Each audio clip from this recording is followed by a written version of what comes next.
बिस्मिल्लाहिर्रहमानिर्रहीम। अस्सलामु अलैकुम। हज़रत जाबिर बिन अब्दुल्ला रज़ी अल्लाह अन्हुमा का शुमार जलीलुल कदर सहाबा में होता है।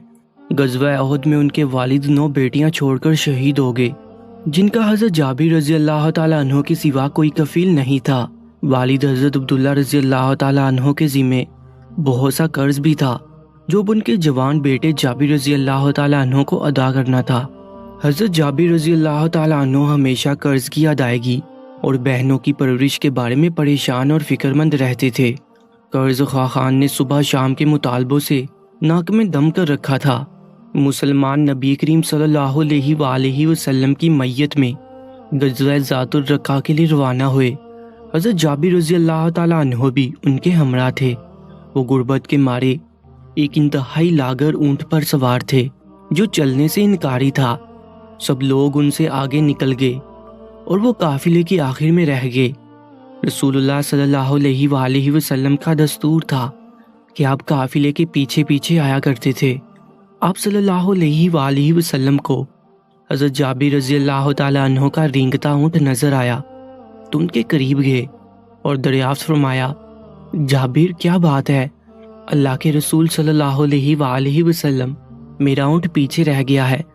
जाबिर रज़ी अल्लाह ताला अन्हु ने कदरे अफसोस से जवाब दिया। नबी करीम सल्लल्लाहु अलैहि वसल्लम ने फरमाया, अच्छा ज़रा इसे बिठा दो।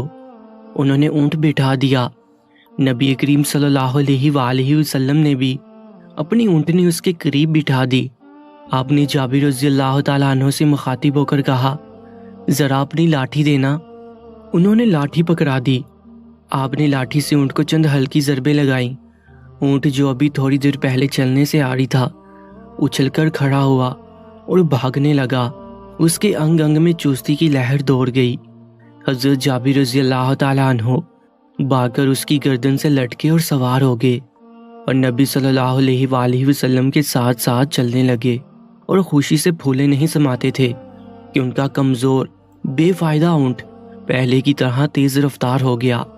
रसूलुल्लाह सल्लल्लाहु अलैहि वसल्लम हज़रत जाबिर रज़ी अल्लाह ताला अन्हु की तरह मुतवज्जा हुए और पूछा कि कोई बात छेड़े।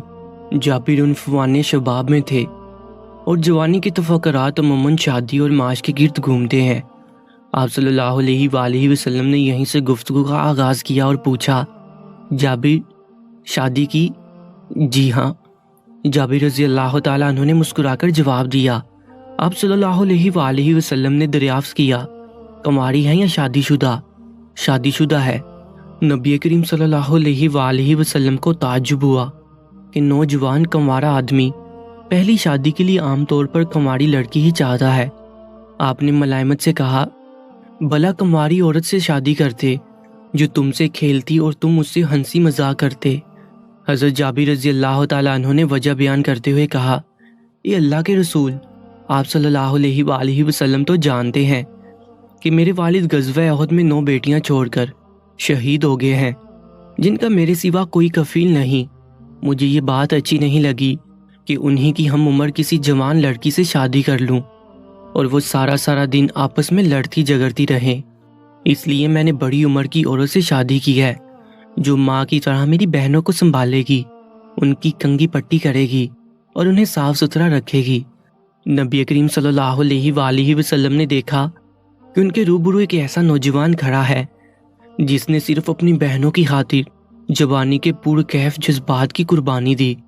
आपने हज़रत जाबिर रज़ी अल्लाह ताला अन्हु से दिल लगी करते हुए पूछा, शायद हम मदीने के करीब पहुंचकर सरार में पड़ाव करें और तुम्हारी बीवी को हमारी आमद की खबर हो और वो तुम्हारे लिए तकिए सजा कर रखे। हज़रत जाबिर रज़ी अल्लाह ताला अन्हु को अपनी और अपनी बहनों की नदारी याद आई। उन्होंने फौरन कहा, तकिए? ये अल्लाह के रसूल, वल्लाह हमारे पास तो कोई तकिए नहीं।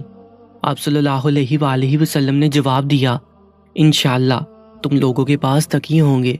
वो दोनों चलते रहे। रसूलुल्लाह सल्लल्लाहु अलैहि वसल्लम ने हज़रत जाबिर रज़ी अल्लाह ताला अन्हु की माली मदद करना चाही। आपने एक बार फिर उन्हें मुखातिब किया और फरमाया, जाबिर अपना ऊँट मुझे बेचते हो? हज़रत जाबिर रज़ी अल्लाह ताला अन्हु सोच में पड़ गए कि ये ऊँट उनका कुल सरमाया है। पहले तो ये लागर था, लेकिन अब कवी और मजबूत हो चुका है। फिर उन्होंने ये भी सोचा کہ رسول اللہ صلی اللہ علیہ وآلہ وسلم کے مطالبے کو رد کرنے کی کوئی گنجائش نہیں۔ انہوں نے جواباً کہا، یہ اللہ کے رسول ٹھیک ہے، بتائیے اسے کتنے میں خریدیں گے آپ؟ رسول اللہ صلی اللہ علیہ وآلہ وسلم نے جواب دیا، 1 درہم میں۔ حضرت جابر رضی اللہ تعالیٰ عنہ نے حیران ہو کر پوچھا، صرف 1 درہم؟ یا رسول اللہ، آپ صلی اللہ علیہ وآلہ وسلم مجھے گھاٹے میں ڈالنا چاہتے ہیں۔ رسول اللہ صلی اللہ علیہ وآلہ وسلم نے بولی بڑھائی، چلو 2 درہم میں۔ نہیں اے اللہ کے رسول، یوں میں خسارے میں رہوں گا۔ رسول اللہ صلی اللہ علیہ وآلہ وسلم قیمت بڑھاتے رہے، حتیٰ کہ بعد 40 درہم تک جا پہنچی۔ حضرت جابر رضی اللہ تعالیٰ عنہ نے مطمئن ہو کر کہا، اب ٹھیک ہے، لیکن ایک شرط ہے کہ میں مدینہ پہنچنے تک اونٹ پر سوار رہوں گا۔ رسول اللہ صلی اللہ علیہ وآلہ وسلم نے اس بات میں جواب دیا۔ مسلمانوں کا قافلہ مدینہ پہنچا تو جابر رضی اللہ تعالیٰ عنہ اپنے گھر گئے اور اونٹ سے سامان اتارنے کے بعد نبی کریم صلی اللہ علیہ وآلہ وسلم کی اقتداء میں نماز پڑھنے مسجد گئے اور اونٹ مسجد کے قریب ہی باندھ دیا۔ نبی کریم صلی اللہ علیہ وآلہ وسلم نماز کے بعد باہر تشریف لائے تو حضرت جابر رضی اللہ تعالیٰ عنہ نے کہا، اے اللہ کے رسول، یہ رہا آپ کا اونٹ۔ آپ صلی اللہ علیہ وآلہ وسلم نے حضرت بلال رضی اللہ تعالیٰ عنہ کو حکم دیا کہ جابر رضی اللہ تعالیٰ عنہ کو 40 درہم سے کچھ اوپر دے دو۔ حضرت بلال رضی اللہ تعالیٰ عنہ نے حکم کی تعمیل کی اور 40 درہم سے کچھ اوپر رقم حضرت جابر رضی اللہ تعالیٰ عنہ کے حوالے کر دی۔ حضرت جابر رضی اللہ تعالیٰ عنہ نے رقم لی اور یہ سوچتے ہوئے واپس ہوئے کہ اب ان پیسوں کا مصرف کیا ہو، نیا اونٹ خریدا جائے یا گھر کا سامان لیا جائے۔ ادھر رسول اللہ صلی اللہ علیہ وآلہ وسلم نے بلال رضی اللہ تعالیٰ عنہ سے کہا کہ یہ اونٹ پکڑو اور جابر رضی اللہ تعالیٰ عنہ کو دے آؤ۔ بلال نے اونٹ کی باگ تھامی اور حضرت جابر رضی اللہ تعالیٰ عنہ کی طرف چل پڑے۔ حضرت جابر رضی اللہ تعالیٰ عنہ نے حضرت بلال رضی اللہ تعالیٰ عنہ کو اونٹ کے ساتھ آتے دیکھا تو حیران ہوئے کہ کیا سودا ختم کر دیا گیا ہے۔ حضرت بلال رضی اللہ تعالیٰ عنہ نے آتے ہی کہا، جابر اونٹ لے لیجئے۔ حضرت جابر رضی اللہ تعالیٰ عنہ نے حیرت سے پوچھا، کیا ہوا؟ حضرت بلال رضی اللہ تعالیٰ عنہ نے جواب دیا، رسول اللہ صلی اللہ علیہ وآلہ وسلم نے مجھے حکم دیا ہے کہ اونٹ آپ کو دے آؤں اور اس کی قیمت بھی آپ اپنے پاس رکھیے۔ یہ سن کر حضرت جابر رضی اللہ تعالیٰ عنہ رسول اللہ صلی اللہ علیہ وآلہ وسلم کی خدمت میں حاضر ہوئے اور پوچھا کہ کیا مسئلہ ہے، آپ کو اونٹ کی ضرورت نہیں؟ رسول اللہ صلی اللہ علیہ وآلہ وسلم نے مسکراتے ہوئے جواب دیا، تم کیا سمجھتے ہو، میں نے تم سے بھاؤ اس لیے کیا تھا کہ تمہارا اونٹ حاصل کر لوں۔ ہر ایک سے اس کے مناسب حال گفتگو کرنا سنت نبوی ہے۔